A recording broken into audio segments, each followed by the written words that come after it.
Well, this morning, Sean and I wanted to discuss the topic of vehicle registration and how can we make that process more efficient by working together while conserving state resources and improving customer service at the same time.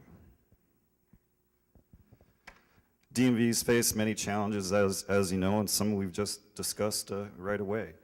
Branch transactions are expensive to conduct. You have brick and mortar, you have people, all kinds of expenses related to that. And so what can we do to drive transactions out of the branch?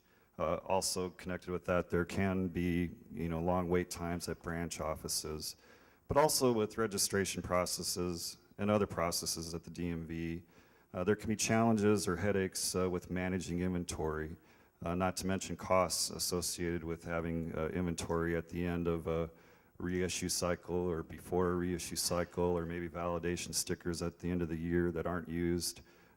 That's all scrapped, so there are costs with that.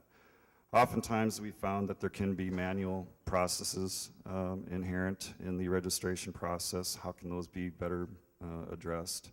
Redundant processes, forms done and completed in triplicate. And then not to mention state budget constraints and resource constraints. So how can we deliver better service with all these challenges that we're facing?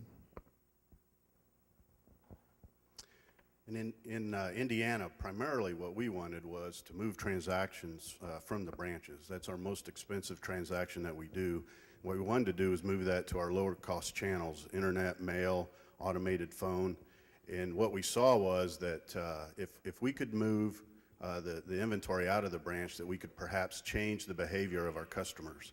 And then secondary to that was that as a result that we saw eliminating the inventory could eliminate quite a bit of cost that's in our process. And with that, we'd like to queue up a short news clip. Thank you. This is INC Now.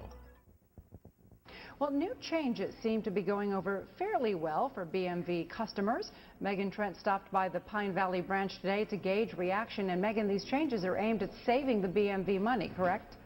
Melissa, it saves them money and customers time in line by streamlining the process of renewing auto tags. As of this week, registration cards, stickers, and plates are no longer available on the spot at your local BMV branch or self-service terminal. Instead, they're all delivered through the mail, which officials told me takes around 10 to 14 business days. Now, you can still pay for tags and plates at a branch, but officials say there is a better way.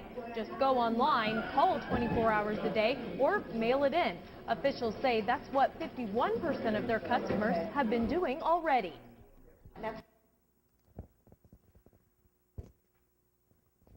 And so how this works is, you just heard customers are registering their vehicles online, and so that order is placed online. The BMV is passing that to the ITI system, who does the registration forms. That information is passed to the digital license plate system located in Michigan City at Penn Products. Penn Products is the correctional industry's partner in Indiana. So at Penn Products, the license plates are produced digitally, and I'll get to why that's important in a minute. But once those plates are finished in production, they're shipped back to Indianapolis to the 3M Fulfillment Center, which is actually located at a mail house, Midwest Pre-Sort. And so once the plates are back at the Fulfillment Center, the registration forms and stickers are printed, then they're matched with the appropriate license plate, and then they're stuffed in envelopes and then sorted and pre-sorted by zip code for mailing to get the lowest possible postage rate while still delivering at a first-class service level. And then the motorists just receive them within a couple of days after that. And so here's just a little video overview of the activity at the Fulfillment Center.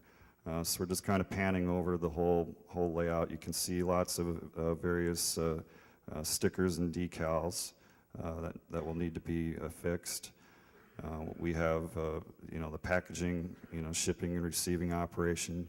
Here you're seeing the registration forms being matched with the appropriate license plate, and they're being matched by using a barcode scanner to ensure the accuracy of the matching of those two secure credentials. And here's just kind of a final quality assurance to make sure, double check, triple check, to make sure the right form is going with the right plate.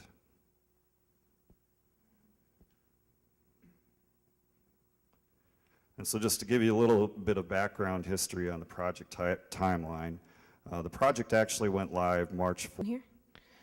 While the microphone's coming to him, I will tell you that I just renewed my plates in Indiana 2 weeks ago. It took 3 days. I was very, very happy to get them, so great job. Go ahead, Mike. I assume you're full digital plate. Yes, sir. How much inventory did you have on hand when you switched over? And how long did it take you to deplete it, I guess is my question. Well, yeah, we had about $3 million of on-hand inventory. What we began to do was, it really was about a 6-month process to deplete it. But then what we did was work with Penn Products to put it back into this new stream as opposed to trying to deplete it in the branches.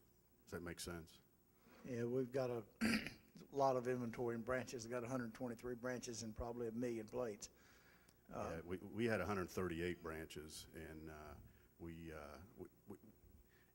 I mean, we had to manage it, obviously, but we were able to deplete that inventory very easily. And then when we got down to, which is the primary passenger plates, we then brought those back into the new stream and removed those from the branches. My problem is we have embossed plates, and it's pretty well set at corrections for that right now. Any other questions? Boyd?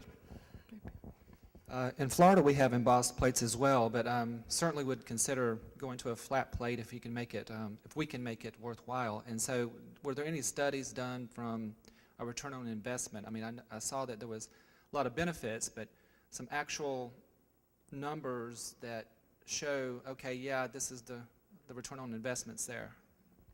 Yeah, we did. We actually did quite a bit of study. You know, what we looked at, I'll kind of pull up my notes here, but you know,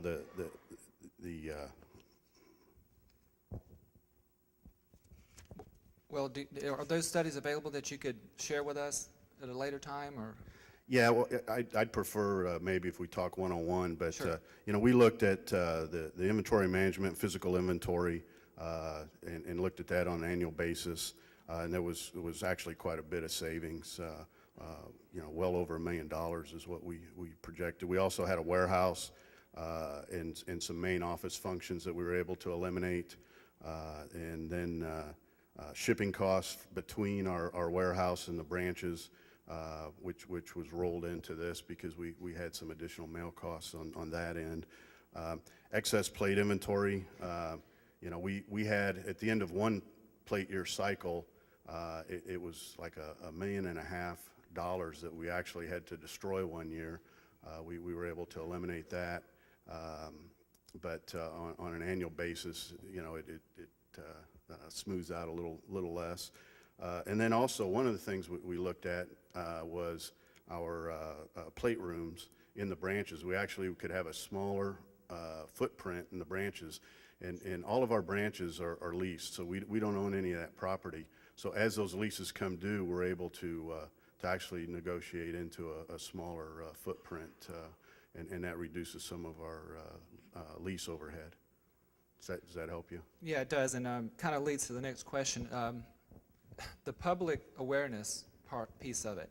Sure, there was a return on investment, but was it worth the wear and tear on your public perception? That anytime you give a customer something over the counter and then you take it back, that creates a sense that you're not serving your customers like you should be sometimes. And I know you did some campaigns to try to mitigate that, but was the return on investment worth it, is the basic question.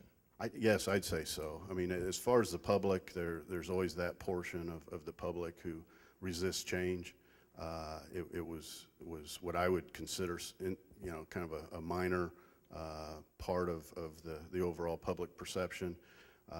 We did have the commissioner, you know, went out on a very intense campaign You know, one of the things that with our media, they seem to embrace it, and you saw the one video that you know, put out a very positive message for us. And you know, one of the things is in these times, you know, we were able to actually show some very concrete savings that you know, that hopefully, as you know, the economy gets better, that we can actually pass on some reductions in fees to the public at some point. As a taxpayer, I can see where, you know, you can't argue with that, right? The other question is, what are there any unexpected consequences you've had? Like, for instance, having the delivery through the mail, have you seen that your addresses are of better quality, perhaps? That people tend to give you a more, well, a correct address, and your return mails maybe are down or something like that? Yeah, we had actually, when we went in our credential area, went from over-the-counter to central issuance. We really worked hard. That was one of the things that actually we talked to one of your counterparts in Florida about. We really worked hard to get our addresses in shape. Obviously, people, when they move, you know, we're one of the afterthoughts until they don't get something from us. But as we got people in the branches, we've you know, really put out the word that it's, you know, you need to keep it updated.